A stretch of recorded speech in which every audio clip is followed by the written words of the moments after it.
বাপুকে বড় বোঝাটা দাও, ছায়া ছায়া যাক নাকি।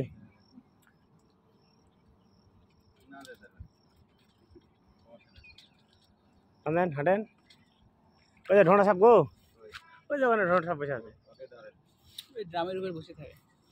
তাই প্যানেল না থাকলে হুট করে দূর থেকেও যদি দেখে মনে করবে যে কাঁকড়া চাষ। এই লোক আপনার স্যান্ডেল কি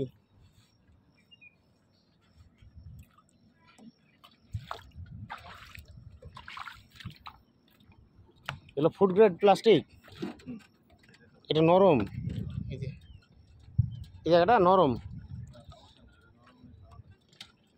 কড়া প্লাস্টিক হলে 2 দিন পরে ভাঁজ পড়ে ফুস। এগুলো 545 না ভাই, এখন তো 600-700 পর্যন্ত প্যানেল বের করছে। হ্যাঁ, ওই ভবিষ্যতে দেখবেন 2-1 বছরের মধ্যে 1 কিলোর একটা প্যানেলই হবে, 2 বছরের মাথায়।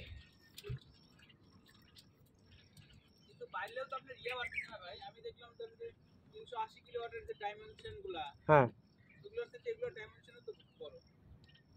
ডায়মেনশন একটু বড়, কিন্তু এই ডাইমেনশনে দেখবেন যে আপনি 600 পর্যন্ত হচ্ছে, 595 পর্যন্ত। হ্যাঁ, তার মানে 50 বাড়ছে। আর 700 যেগুলো অল্প একটু ডাইমেনশন, 6 ইঞ্চি বাড়তেছে।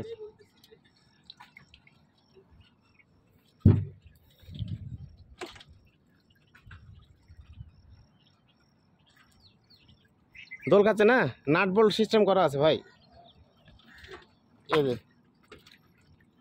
যাতে দোল খেলেও কোনো সমস্যা না হয়। ওই ঝালাই করলে তো বিপদ হতো। এই যে রিপিট দেওয়া আছে, ঝালাই করলে হতো না, ভাঙার সম্ভাবনা মানে কি, অবশ্যই ভাঙতো। মানে প্রত্যেকটাই আলাদা আলাদা। হ্যাঁ হ্যাঁ, এই যে দোল খাচ্ছে পুরোটাই। আলাদা যদি একসঙ্গে হলে ড্রাম দিয়ে করলে তো ভালো।